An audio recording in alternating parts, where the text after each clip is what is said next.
ನಮಸ್ಕಾರ ಸ್ನೇಹಿತರೆ, ನಿಮಗೆಲ್ಲ ಮಮತೆಯ ಜೀವನಕ್ಕೆ ಮಮತೆಯ ಸ್ವಾಗತ. ನಾನು ಮಮತಾ ಶಂಕರಿ. ಇವತ್ತು ಒಂದು ಸೈಡ್ ಡಿಶ್ ಮಾಡೋದನ್ನು ತೋರಿಸ್ತಾ ಇದ್ದೀನಿ. ಪನ್ನೀರ್ ಬಟರ್ ಮಸಾಲ. ಇದು ರೆಸ್ಟೋರೆಂಟ್ ಸ್ಟೈಲಲ್ಲಿ ಮಾಡ್ತಾಯಿದ್ದೀನಿ. ರೆಸ್ಟೋರೆಂಟಲ್ಲಿ ಸಿಗೋ ರುಚಿನೇ ಬರುತ್ತೆ. ನಾವು ಮನೆಯಲ್ಲೇ ಮಾಡ್ಕೋಬೋದು. ಹೊರಗಡೆ ನಾವು ರೋಟಿ ಜೊತೆ ಎಲ್ಲ ತಗೊಳ್ತೀವಲ್ವ, ಅದೇ ಥರ ಬರುತ್ತೆ. ತುಂಬ ಚೆನ್ನಾಗಿರುತ್ತೆ ಸ್ನೇಹಿತರೆ. ಹೆಂಗೆ ಮಾಡೋದು ಅಂತ ನೋಡೋಣ. ತುಂಬ ಕಷ್ಟ ಇಲ್ಲ, ಮನೆಯಲ್ಲೇ ಮಾಡ್ಬೋದು. ಇದಕ್ಕೆ ನಾನು ಒಂದು 200 ಗ್ರಾಮ್ನಷ್ಟು ಪನ್ನೀರ್ ತೊಗೊಂಡಿದ್ದೀನಿ. ನೀವು ಮನೆಯಲ್ಲೇ ಆದರೂ ಮಾಡ್ಕೋಬೋದು ಪನ್ನೀರು. ಈಗ ಹೊರಗಿಂದ ಔಟ್ಸೈಡಿಂದ ತಂದಾದರೂ ಮಾಡ್ಕೋಬೋದು. ಇದು ತಂದಿದ್ದೀನಿ ನಾನು 200 ಗ್ರಾಮ್ನಷ್ಟು. ಅದನ್ನು ಒಂದೇ ರೀತಿ ಸ್ಕ್ವೇರ್ ಥರ ಕ್ಯೂಬ್ಗಳಾಗಿ ಕಟ್ ಮಾಡಿದ್ದೀನಿ. ಇದಕ್ಕೆ ಒಂದು ಅರ್ಧ ಚಮಚದಷ್ಟು ಅಚ್ಚ ಖಾರದ ಪುಡಿ, ಅರಿಶಿನ ಪುಡಿ ಮತ್ತು ಸ್ವಲ್ಪ ಗರಂ ಮಸಾಲೆ, ಸ್ವಲ್ಪ ಉಪ್ಪು. ಅರ್ಧ ಚಮಚದಷ್ಟು ಗರಂ ಮಸಾಲೆ ಮತ್ತು ರುಚಿಗೆ ತಕ್ಕಷ್ಟು ಉಪ್ಪು, ಅಂದರೆ ಒಂದು ಅರ್ಧ ಚಮಚದಷ್ಟು. ತುಂಬ ಬೇಡ ಉಪ್ಪು, ಮತ್ತೆ ಹಾಕೋದಿದೆ. ಇಷ್ಟನ್ನು ಹಾಕಿ ಚೆನ್ನಾಗಿ ಮಿಕ್ಸ್ ಮಾಡಿ ಇಟ್ಕೊಳ್ಳಿ ಪನ್ನೀರಿಗೆ. ಯಾಕಂದರೆ ಆ ಪನ್ನೀರಿಗೆ ಎಳ್ಕೋಬೇಕು. ಅದು ಪನ್ನೀರಿಗೆ ಆಮೇಲೆ ನಾವು ಲೇಟ್ ಹಾಕೋದ್ರಿಂದ ಅದು ಮಸಾಲೆ ತಗೊಳ್ಳಲ್ಲ, ಆದರೆ ರಸದಿಂದ ತಗೊಳ್ಳಲ್ಲ. ಅದಕ್ಕೆ ಮೊದಲೇ ಹೀಗೆ ಮಾಡಿ ಇಟ್ಕೊಂಡ್ರೆ ಪನ್ನೀರಿಗೆ ಎಲ್ಲ ಎಳ್ಕೊಂಡಿರತ್ತೆ. ಅದಕ್ಕೆ ಒಂದು ಅರ್ಧ ಚಮಚದಷ್ಟು ಉಪ್ಪು, ಅಚ್ಚ ಖಾರದ ಪುಡಿ, ಅರಿಶಿನ ಪುಡಿ, ಗರಂ ಮಸಾಲೆ ಇಷ್ಟನ್ನು. ಈಗ ಸ್ವಲ್ಪ ಒಂದು ಬಾಣಲೆಯಲ್ಲಿ ಒಂದು 2 ಚಮಚದಷ್ಟು ಎಣ್ಣೆ ಹಾಕಿಬಿಟ್ಟು ಬಿಸಿ ಮಾಡಿಬಿಟ್ಟು ಒಂದು ದೊಡ್ಡ ಈರುಳ್ಳಿನ ಚೆನ್ನಾಗಿ ದೊಡ್ಡಕ್ಕೆ ಕಟ್ ಮಾಡಿ ಹಾಕ್ಕೊಳ್ತಾ ಇದ್ದೀನಿ. ದೊಡ್ಡಕ್ಕೆ ಕಟ್ ಮಾಡ್ಕೋಬೋದು. ಇದನ್ನು ಆಮೇಲೆ ರುಬ್ಬೋದಿದೆ, ಆದ್ದರಿಂದ ಚಿಕ್ಕದಾಗಿ ಕಟ್ ಮಾಡಬೇಕಾಗಿಲ್ಲ. ಈರುಳ್ಳಿ ಹಾಕ್ಕೊಂಡಿದ್ದೀನಿ. ಈಗ ಒಂದು 4-5 ಎಸಳು ಬೆಳ್ಳುಳ್ಳಿ ಹಾಕ್ಕೊಳ್ತಾ ಇದ್ದೀನಿ. ಇದು ಅಷ್ಟೇ ದೊಡ್ಡಕ್ಕೆ ಕಟ್ ಮಾಡ್ಕೊಂಡು ಹಾಕ್ಕೋಬೋದು. 1 ಇಂಚಿನಷ್ಟು ಶುಂಠಿ, ಇದು ಅಷ್ಟೇ ದೊಡ್ಡಕ್ಕೆ ಹಾಕ್ಕೊಳ್ಳಿ. ಯಾಕಂದರೆ ಇದೆಲ್ಲ ಆಮೇಲೆ ರುಬ್ಬೋದಿದೆ. 2 ಹಸಿಮೆಣಸಿನ್ಕಾಯಿ ನೋಡ್ಕೊಂಡು ಹಾಕಿ. ಖಾರ ನೀವು ಈಗ ಪನ್ನೀರಿಗೂ ಸ್ವಲ್ಪ ಅಚ್ಚ ಖಾರದ ಪುಡಿ ಹಾಕಿದ್ದೀರಾ, ಆಮೇಲೂ ಬೇಕು ಅಂದರೆ ಹಾಕ್ಕೋಬೋದು. ಆಮೇಲೆ ಈ ಮಸಾಲೆಗಳೆಲ್ಲ ಖಾರ ಇರುತ್ತೆ ನೋಡಿ, ಶುಂಠಿ ಬೆಳ್ಳುಳ್ಳಿ ಎಲ್ಲ. ಅದರಿಂದ ಅದನ್ನೆಲ್ಲ ಹಾಕ್ಕೊಳ್ಳಿ. ಹಸಿಮೆಣಸಿನ್ಕಾಯಿ ಇಡೀನೇ ಹಾಕ್ಕೋಬೋದು. ಒಂದು 3 ಹಣ್ಣು ಟೊಮೆಟೊನ ನೋಡಿಕೊಂಡು ದೊಡ್ಡದಾಗಿ ಕಟ್ ಮಾಡಿ ಹಾಕ್ಕೊಳ್ಳಿ. ಆದಷ್ಟು ಚೆನ್ನಾಗಿರುತ್ತೆ, ಅದು ರಸ ಇರುತ್ತಲ್ವ, ಅದರಿಂದ ಒಂದು 3 ಟೊಮೆಟೊ ಹಾಕಿದ್ದೀನಿ. ದೊಡ್ಡ ಟೊಮೆಟೊ 3 ಟೊಮೆಟೊ. ಅದು ಟೊಮೆಟೊ ಮೆತ್ತಗಾಗೋವರೆಗೂ ಬಿಸಿ ಮಾಡಿ ಅದನ್ನು ಸೈಡಲ್ಲಿ ತಣಿಯಕ್ಕೆ ಇಟ್ಬಿಡಿ. ಈಗ ನಾನು ಒಂದು ಅರ್ಧ ಗಂಟೆ ಮೊದಲೇ ಗೋಡಂಬಿ ಒಂದು 8-10 ನೀರಲ್ಲಿ ನೆನೆ ಹಾಕಿದ್ದೀನಿ. ನಾನು ಮೊದಲೇ ತೋರಿಸಿಲ್ಲ ಅಷ್ಟೇ. ಮೊದಲೇ ನೆನೆ ಹಾಕಿ ಸೈಡಲ್ಲಿ ಇಟ್ಟಿದ್ದೀನಿ. ಅದು ರುಬ್ಬುವಾಗ ಅದ್ರ ಜೊತೆ ರುಬ್ಕೊಳ್ಳಿ. ಈಗ ಮತ್ತೆ ಅದೇ ಬಾಣಲೆನ ಬಿಸಿಗೆ ಇಟ್ಬಿಟ್ಟು ಬೆಣ್ಣೆ ನಾನು ಹಾಕಿದ್ದೀನಿ. ಒಂದು ದೊಡ್ಡ ತುಂಡನಷ್ಟು, ಅಂದರೆ ಒಂದು 2 ಚಮಚ 3 ಚಮಚದಷ್ಟು ಆಗ್ಬೋದು, ಅಷ್ಟು ಬೆಣ್ಣೆ ಹಾಕ್ಕೊಂಡಿದ್ದೀನಿ. ಇದು ಬೆಣ್ಣೆ ಕರಗುವಷ್ಟು ಬಿಸಿ ಮಾಡ್ಕೋಬೇಕು. ಅದು ತುಪ್ಪ ಆಗಬಾರ್ದು, ಕರಗಿದ್ರೆ ಸಾಕು, ನೀರಾದರೆ ಸಾಕು ಬೆಣ್ಣೆ. ಇದ್ರ ಜೊತೆ ಒಂದು 2 ಚಮಚದಷ್ಟು ಎಣ್ಣೆನೂ ಸೇರಿಸ್ಕೊಳ್ತಾ ಇದ್ದೀನಿ. ಬರೀ ಬೆಣ್ಣೆ ಅಲ್ಲ, ಸ್ವಲ್ಪ ಎಣ್ಣೆನೂ ಸೇರಿಸ್ಕೊಳ್ತಾ ಇದ್ದೀನಿ. ಒಂದು 2-3 ಚಮಚದಷ್ಟು ಬೆಣ್ಣೆ ಕರಗುವಷ್ಟು ಬಿಸಿ ಆದರೆ ಸಾಕು. ತುಂಬ ಬಿಸಿ ಆದರೆ ತುಪ್ಪದ ರುಚಿ ಬರುತ್ತೆ, ಅಂದರೆ ಆ ಬೆಣ್ಣೆ ರುಚಿ ಹೋಗುತ್ತೆ, ಪರಿಮಳ ಹೋಗುತ್ತೆ. ಅದಕ್ಕೊಂದು ಪರಿಮಳ ಇರುತ್ತಲ್ಲ ಬೆಣ್ಣೆದು, ಆ ಪರಿಮಳ ಬರಬೇಕು. ಬಟರ್ ಮಸಾಲ ಅದನ್ನು ಹಾಕ್ಕೊಂಡು ಇದು ಬಿಸಿ ಆದಾಗ, ಎಣ್ಣೆ ಬಿಸಿ ಆದಾಗ ಇದಕ್ಕೆ 2 ಪಲಾವ್ ಎಲೆ ಹಾಕ್ಕೊಳ್ತಾ ಇದ್ದೀನಿ.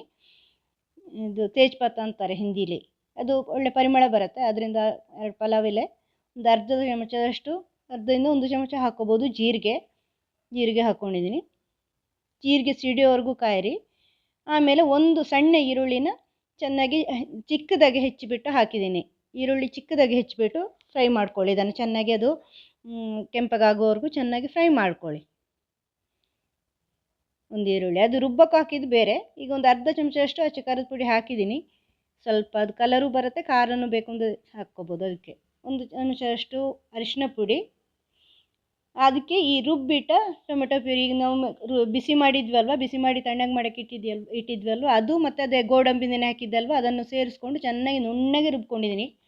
ನುಣ್ಣಗೆ ರುಬ್ಕೋಬೇಕು. ಅದನ್ನು ಸೇರಿಸ್ಕೊಳ್ಳಿ. ಸ್ವಲ್ಪ ಮಿಕ್ಸಿ ತೊಳೆಸ್ಬಿಟ್ಟು ನೀರು ಸೇರಿಸ್ಕೋಬೋದು ನೀವು. ಸೇರಿಸ್ಕೊಂಡು ಚೆನ್ನಾಗಿ ಕುದಿಯಕ್ಕೆ ಬಿಡಬೇಕು. ಒಳ್ಳೆ ಕುದಿಬೇಕು. ಅದು ಕುದಿದಾಗ ಅದಕ್ಕೆ ಒಂದು ಸ್ವಲ್ಪ ರುಚಿಗೆ ತಕ್ಕಷ್ಟು ಉಪ್ಪು, ಪನ್ನೀರಿಗೂ ಸ್ವಲ್ಪ ಉಪ್ಪು ಹಾಕಿದ್ದೀರಿ ನೋಡ್ಕೊಳ್ಳಿ, ಆದರೆ ಪನ್ನೀರಿಗೆ ಸ್ವಲ್ಪ ಕಡಿಮೆ ಹಾಕಿದರೆ ಸಾಕು. ಇದಕ್ಕೆ ಸರಿಯಾಗಿ ರುಚಿಗೆ ಬೇಕಾದಷ್ಟು ಉಪ್ಪು. ಇದು ಹುಳಿ ಇರುತ್ತೆ ನೋಡಿ ಟೊಮೆಟೊ, ಅದರಿಂದ ಉಪ್ಪು ಸರಿಯಾಗಿ ಬೇಕಾಗತ್ತೆ. ಹಾಕಿ ಚೆನ್ನಾಗಿ ಕುದಿಬೇಕಿದು. ಕುದ್ದು ಸ್ವಲ್ಪ ಬತ್ತಬೇಕು, ಎಣ್ಣೆ ಅಂಶ ಹೊರಗಡೆ ಬರೋದು ಶುರು ಆಗಬೇಕು. ಆ ಥರ ಚೆನ್ನಾಗಿ ಕುದ್ಮೇಲೆ ಮತ್ತು ಮಸಾಲೆಗಳೆಲ್ಲ ಹಾಕ್ಕೊಳ್ಳೋದು. ಒಳ್ಳೆ ರುಚಿ ಬರುತ್ತೆ ಇದು ಈ ಥರ ಮಾಡಿದರೆ. ಪ್ಯೂರಿ ಮಾಡಿದರೆ ಚೆನ್ನಾಗಿರುತ್ತೆ ಇದು, ಟೊಮೆಟೊ ಪ್ಯೂರಿ ಮಾಡಿ ಹಾಕಿದರೆ. ಈಗ ಇದಕ್ಕೆ ಧನಿಯಾ ಪೌಡರು, ಅಂದರೆ ಕೊತ್ತಂಬರಿ ಬೀಜನ ಪೌಡ್ರ್ ಮಾಡಿ ಇಟ್ಕೊಂಡಿದ್ದೀನಿ. ನಾನು ಮನೇಲೇ ಮಾಡಿರೋದು. ನೀವು ಹೊರಗೆ ಬೇಕಾದರೂ ಸಿಗುತ್ತೆ ಧನಿಯಾ ಪೌಡ್ರ್. ಅದನ್ನು ಹಾಕಿದ್ದೀನಿ 1 ಚಮಚದಷ್ಟು ಜೀರಿಗೆ ಪುಡಿ ಹಾಕ್ಕೊಂಡಿದ್ದೀನಿ. ಆಮೇಲೆ ಒಂದು ಅರ್ಧದಿಂದ 1 ಚಮಚದಷ್ಟು ಗರಂ ಮಸಾಲೆ ಪುಡಿ, ಒಂದು ಚಮಚ ಹಾಕ್ಕೊಂಡಿದ್ದೀನಿ. ಗರಂ ಮಸಾಲೆ ಪುಡಿ ಹಾಕ್ಕೊಂಡಿದ್ದೀನಿ. ಇದನ್ನೆಲ್ಲ ಹಾಕ್ಕೊಂಡು ಚೆನ್ನಾಗಿ ಮಿಕ್ಸ್ ಮಾಡ್ಕೊಳ್ಳಿ. ಒಳ್ಳೆ ಕುದಿಬೇಕು. ಇದು ಎಷ್ಟು ಕುದಿದ್ರೂ ಚೆನ್ನಾಗಿ ಕುದ್ದಷ್ಟು ಚೆನ್ನಾಗಿರುತ್ತೆ, ದಪ್ಪ ಬರುತ್ತೆ. ಯಾಕಂದ್ರೆ ನಾವು ಗೋಡಂಬಿ ಹಾಕಿದ್ದೀವಲ್ವ, ಅದಕ್ಕೆ ಅದರಿಂದ ದಪ್ಪ ಆಗುತ್ತೆ. ನೆನೆಸಿಟ್ಟಿರೋ ಗೋಡಂಬಿನೂ ರುಬ್ಬುವಾಗ ಹಾಕ್ಕೊಂಡಿದ್ದೀನಿ ನಾನು, ಅದಕ್ಕೆ ದಪ್ಪ ಬರೋಕ್ಕೆ ಇರೋದು ಅದು. ಮತ್ತು ಇನ್ನೂ ಸ್ವಲ್ಪ ನೀರು ಬೇಕು ಅಂದರೆ ನಿಮಗೆ ಸೇರಿಸ್ಕೋಬೋದು. ಸೇರಿಸ್ಕೊಂಡು ಚೆನ್ನಾಗಿ ನೀರಿನ ಅಳತೆ ನೋಡಿಕೊಂಡು ಅದು ಕುದಿಯೋವರೆಗೂ ಚೆನ್ನಾಗಿ ಕುದಿಸಿ. ಇದಕ್ಕೆ ಸ್ವಲ್ಪ ಒಂದು ಅರ್ಧ ಚಮಚದಷ್ಟು ಸಕ್ಕರೆ ಹಾಕ್ಕೊಂಡಿದ್ದೀನಿ, ಹೆಚ್ಚು ಹಾಕ್ಕೋಬಾರ್ದು, ಸ್ವಲ್ಪ. ಯಾಕಂದರೆ ಟೊಮೆಟೊ ಹುಳಿ ಇದೆಯಲ್ವ, ಆ ಹುಳಿ ತಗ್ಗಕ್ಕೆ ಸಕ್ಕರೆ ಸ್ವಲ್ಪ ಸಿಹಿ ರುಚಿ ಬರಬೇಕು, ಅದಕ್ಕೆ ಸಕ್ಕರೆ ಹಾಕ್ಕೊಂಡಿದ್ದೀನಿ. ಒಂದು ಅರ್ಧ ಚಮಚ ಅಷ್ಟೇ, ಹೆಚ್ಚು ಹಾಕ್ಕೋಬಾರ್ದು. ಅಷ್ಟು ಹಾಕ್ಕೊಂಡ್ರೆ ಸಾಕು. ಚೆನ್ನಾಗಿ ಕುದಿಯೋಕ್ಕೆ ಬಿಡಬೇಕಷ್ಟೆ. ಟೊಮೆಟೊದ ಅಂಶ ಮಸಾಲೆಗಳು ಎಲ್ಲ ಚೆನ್ನಾಗಿ ಬೇಯಬೇಕು. ನಾವು ಅಷ್ಟು ಬೇಯಿಸಿರಲ್ಲ, ಹುರಿಯೋದಕ್ಕಿಂತ ಮೊದಲೇ ಅಂದರೆ ರುಬ್ಬೋದಕ್ಕಿಂತ ಮೊದಲೇ ಹೆಚ್ಚು ಬೇಯಿಸಿರಲ್ಲ, ಸ್ವಲ್ಪ ಮೆತ್ತಗೆ ಮಾಡಿದ್ದು.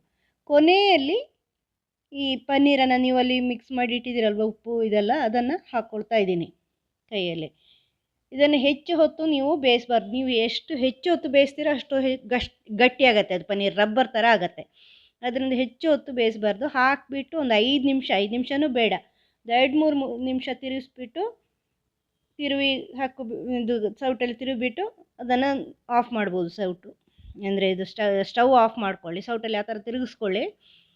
ಒಂದು 5 ನಿಮಿಷ ಅಷ್ಟೇ, ಅದರಿಂದ ಹೆಚ್ಚು ಬೇಡ. 5 ನಿಮಿಷ ಮ್ಯಾಕ್ಸಿಮಮ್, 5 ನಿಮಿಷನೂ ಬೇಡ, ಒಂದು 3 ನಿಮಿಷ ಸಾಕು. ಯಾಕಂದರೆ ತುಂಬ ಮಾಡಿದಷ್ಟು ಅದು ರಬ್ಬರ್ ಥರ ಗಟ್ಟಿ ಆಗುತ್ತೆ, ನೀವು ಹೆಚ್ಚು ಬೇಯಿಸಿದಷ್ಟು. ಅದಕ್ಕೆ ಹೆಚ್ಚು ಬೇಯಿಸಬಾರ್ದು. ಅದಕ್ಕೆ ಹೆಚ್ಚು ಹೊತ್ತು ನಾವು ಇಡಲ್ವಲ್ಲ ಪನ್ನೀರನ್ನು ಈ ಗ್ರೇವಿಲಿ, ಅದಕ್ಕೆ ಖಾರ ಎಲ್ಲ ಎಳ್ಕೊಳ್ಳಲ್ಲ. ಅದಕ್ಕೋಸ್ಕರ ಫಸ್ಟಿಗೆ ಹಾಕ್ಕೊಳ್ಳೋದು, ಖಾರ ಎಳ್ಕೊಳ್ಳೋಕ್ಕೆ ಅದನ್ನು ಹಾಕಿಟ್ಕೊಳ್ಳೋದು. ಈಗ ಹಾಕಿದ ಮೇಲೆ ಹೆಚ್ಚು ಹೊತ್ತು ಇಡಲ್ಲ ನಾವು ಅದರಲ್ಲಿ, ಹೆಚ್ಚು ಕುದಿಯೋಕ್ಕೆ ಬಿಡಲ್ಲ. ಒಂದು ಕುದಿದ್ರೆ ಸಾಕು ನೋಡಿ, ಇಷ್ಟ ಆದರೆ ಸಾಕು. ಅದನ್ನು ಸ್ಟವ್ ಆಫ್ ಮಾಡಿ. ಸ್ಟವ್ ಆಫ್ ಮಾಡಿಬಿಟ್ಟು ಆಮೇಲೆ ಅದಕ್ಕೆ ಒಂದು ಸ್ವಲ್ಪ ಕಸೂರಿ ಮೆಥಿ ಹಾಕಿದರೆ ಇನ್ನೂ ಚೆನ್ನಾಗಿರುತ್ತೆ. ಕಸೂರಿ ಮೆಥಿ ಅಂತ ಹೊರಗಡೆ ಸಿಗುತ್ತೆ, ನೀವು ಮನೇಲಾದರೂ ಮಾಡ್ಕೋಬೋದು, ಏನಿಲ್ಲ. ಮೆಂತ್ಯ ಸೊಪ್ಪನ್ನು ಒಣಗಿಸ್ಬಿಟ್ಟು, ನೆರಳಲ್ಲಿ ಒಣಗಿಸ್ಬಿಟ್ಟು ಅದನ್ನು ಇಟ್ಕೊಳ್ಳೋದು, ಅದನ್ನು ಆಮೇಲೆ ಉಪಯೋಗಿಸ್ಕೊಳ್ಳೋದು ಅಷ್ಟೇ. ಮೆಂತ್ಯ ಸೊಪ್ಪು ಅಷ್ಟೇ, ನೆರಳಲ್ಲಿ ಒಣಗಿಸ್ಬಿಟ್ಟು ಇಟ್ಕೊಂಡಿರೋದು, ಅದನ್ನೇ ಕಸೂರಿ ಮೆಥಿ ಅಂತ ಹೇಳೋದವರು ಉತ್ತರ ಭಾರತದವರು. ಅದು ತುಂಬ ರುಚಿ ಕೊಡುತ್ತೆ. ನಾವು ಹೆಂಗೆ ಸಾಂಬಾರಿಗೆ ಕರಿಬೇವು ಹಾಕ್ತೀವಿ, ಆಮೇಲೆ ಅದೇ ಥರ ಒಗ್ಗರಣೆ ಕರಿಬೇವು ಹಾಕ್ತೀವಲ್ವ, ಅದೇ ಥರ ಅವರು ಇಂಥದ್ದಕ್ಕೆ ಇದನ್ನು ಹಾಕ್ತಾರೆ ಉತ್ತರ ಭಾರತೀಯರು. ಈ ಮಸಾಲೆಗಳಿಗೆಲ್ಲ ಕಸೂರಿ ಮೆಥಿ ನೋಡಿ, ಇದು ಕಸೂರಿ ಮೆಥಿ. ಇದನ್ನು ಸ್ವಲ್ಪ ಬಿಸಿ ಮಾಡ್ಕೊಳ್ತಾ ಇದ್ದೀನಿ, ಯಾಕಂದರೆ ಪುಡಿ ಆಗೋಕ್ಕೆ. ಅದು ಮೆತ್ತಗಿರುತ್ತೆ, ಥರ ಮೆತ್ತಗಿರುತ್ತೆ ನೋಡಿ. ಅಷ್ಟು ಪುಡಿ ಆಗುವಷ್ಟು ಮಾತ್ರ, ಹೆಚ್ಚು ಬಿಸಿ ಮಾಡಬಾರ್ದು, ಕರಟ್ಬಾರ್ದು, ಅದು ಸೀದೋಗಬಾರ್ದು. ಸ್ವಲ್ಪ ಬಿಸಿ ಆಗುವಷ್ಟು, ಅದು ಪುಡಿ ಆಗುವಷ್ಟು ಬಿಸಿ ಮಾಡಿಕೊಂಡ್ರೆ ಸಾಕು. ಅದನ್ನು ಕೈಯಲ್ಲಿ ಸ್ವಲ್ಪ ಪುಡಿ ಮಾಡಿಬಿಟ್ಟು ಹಾಕ್ಕೊಂಡ್ರೆ ಒಳ್ಳೆ ರುಚಿ ಬರುತ್ತೆ. ಈ ಥರ ಕೈಯಲ್ಲಿ ಆ ಥರ ಮಾಡಿ, ಕೈಯಲ್ಲಿ ಪುಡಿ ಮಾಡ್ಕೊಳ್ಳಿ, ಅದನ್ನು ಇದಕ್ಕೆ ಹಾಕ್ಕೊಂಡ್ರೆ ರುಚಿ ಬರುತ್ತೆ ನೋಡಿ. ಈ ಥರ ಕೈಯಲ್ಲಿ ಮಾಡ್ಕೊಂಡು ಹಾಕ್ಕೊಳ್ಳಿ, ಅಷ್ಟೇ ಇರೋದು. ಮಾಡೋದು ತುಂಬ ಸುಲಭ. ಸ್ವಲ್ಪ ಕೆಲಸ ಏನು ಅಂದರೆ ಅದನ್ನು ಬಿಸಿ ಮಾಡಿಬಿಟ್ಟು ನಾವು ರುಬ್ತೀವಿ, ಟೊಮೆಟೊ ಈರುಳ್ಳಿ ಎಲ್ಲ, ಅದೊಂದು ಸ್ವಲ್ಪ ಟೈಮ್ ಹಿಡಿಯುತ್ತೆ. ಅದು ಬಿಸಿ ಮಾಡಿ ತಣ್ಣಗೆ ಮಾಡಿಬಿಟ್ಟು ಮಿಕ್ಸಿಗೆ ಹಾಕ್ಕೋಬೇಕಾಗತ್ತೆ, ಅದರಿಂದ ಸ್ವಲ್ಪ ಟೈಮ್ ಹಿಡಿಯುತ್ತೆ. ಇಲ್ಲಾಂದರೆ ಮಾಡೋದು ಸುಲಭನೇ. ಇದು ಒಳ್ಳೆ ರುಚಿ ಕೊಡುತ್ತೆ. ಇದು ಹೋಟೆಲಲ್ಲೆಲ್ಲ ಸಿಗುತ್ತಲ್ವ ಪನ್ನೀರ್ ಬಟರ್ ಮಸಾಲ, ಅದೇ ರುಚಿ ಕೊಡುತ್ತೆ. ನೀವು ಮಾಡಿ ನೋಡಿ ಮನೆಯಲ್ಲೇ, ಆಮೇಲೆ ನನಗೆ ಕಮೆಂಟ್ ಮಾಡಿ ಹೆಂಗೆ ಬಂತು ಅಂತ. ಹೋಟೆಲ್ ರುಚಿಯೇ ಬಂದಿದೆಯಾ ಏನು ಅಂತ ಹೇಳಿ. ಅದೇ ಥರನೇ ಬರುತ್ತೆ, ಅದೇ ರುಚಿನೇ ಬರುತ್ತೆ. ಮಾಡಿ ನೋಡಿ. ಇದಕ್ಕೆ ಮೇಲಿಂದ ಸ್ವಲ್ಪ ಕ್ರೀಮನ್ನು ನೀವು ಹಾಕ್ಕೋಬೋದು ಬೇಕಾದ್ರೆ, ಇನ್ನೂ ಚೆನ್ನಾಗಿರುತ್ತೆ, ಇನ್ನೂ ಟೇಸ್ಟಿಯಾಗಿರುತ್ತೆ. ಒಂದು ವೇಳೆ ನಿಮಗೆ ಮಸಾಲೆ ಎಲ್ಲ ಖಾರ ಜಾಸ್ತಿ ಆದರೆ ಅದಕ್ಕೆ 1 ಚಮಚದಷ್ಟು ಮೊಸರು ಹಾಕ್ಕೊಳ್ಳಿ, ಆಗ ಮಸಾಲೆ ಖಾರಗಳೆಲ್ಲ ತಗ್ಗುತ್ತೆ. ನಿಮ್ಗೊಂದು ವೇಳೆ ನಿಮ್ಮ ಕೈಯಲ್ಲಿ ತಪ್ಪಿ ಹೆಚ್ಚಾಗಿದ್ದರೆ, ಇಲ್ಲಾಂದರೆ ಚೆನ್ನಾಗಿರುತ್ತೆ. ನೀವು ಮಾಡಿ ನೋಡಿ, ಮಾಡಿದ ಮೇಲೆ ನನಗೆ ತಿಳಿಸಿ. ವಿಡಿಯೋ ಇಷ್ಟ ಆದರೆ ಲೈಕ್ ಮಾಡಿ, ಶೇರ್ ಮಾಡಿ. ಚಾನಲ್ ಇದುವರೆಗೆ ಸಬ್ಸ್ಕ್ರೈಬ್ ಮಾಡಿಲ್ಲ, ನೀವು ಫಸ್ಟ್ ಟೈಮ್ ನೋಡ್ತಾ ಇದ್ದೀರಾ ಅಂದರೆ ಚಾನಲ್ ಸಬ್ಸ್ಕ್ರೈಬ್ ಮಾಡಿ. ಮುಂದಿನ ವೀಡಿಯೋಗಳೆಲ್ಲ ಬರುತ್ತೆ ನಿಮಗೆ. ನಾನು ಅಪ್ಲೋಡ್ ಮಾಡಿದ ಎಲ್ಲ ವೀಡಿಯೋಗಳು ನಿಮಗೆ ಸುಲಭದಲ್ಲಿ ಸಿಗುತ್ತೆ ಚಾನಲ್ ಸಬ್ಸ್ಕ್ರೈಬ್ ಮಾಡಿದರೆ. ಮುಂದಿನ ವೀಡಿಯೋದೊಂದಿಗೆ ಭೇಟಿಯಾಗೋಣ. Thank you.